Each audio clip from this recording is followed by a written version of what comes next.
Doon na rin arko sa may kusina. Inuuna na rin yung lababo.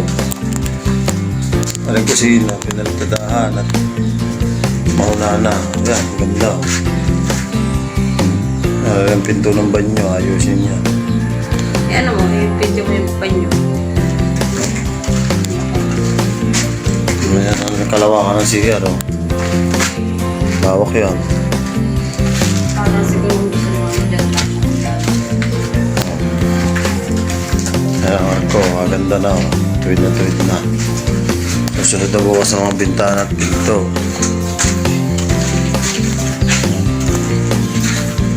Ayan. Lababo. Pang-flooring, magkasya pa semento. Ang hindi ko lang alam ay ang buhangin. Kung kakasya sa pang-flooring. Yan na lang kasi.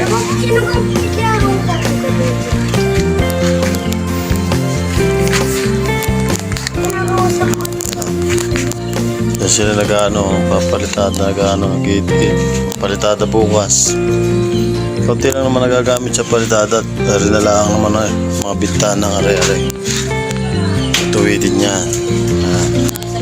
Sa pinto, importante bukas baka na to. Tapos lang sila, baka ito na ikakapit yung pintong bibili na ng bisagra. Yan. Baka yan ang muna ang hagutan, diba? Bukas. Mga kantuhan.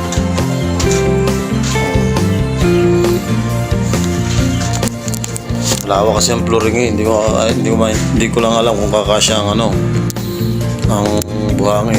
Mayroon pa din division ng kwarto. Pantatlong araw na lang mamapalibor din eh.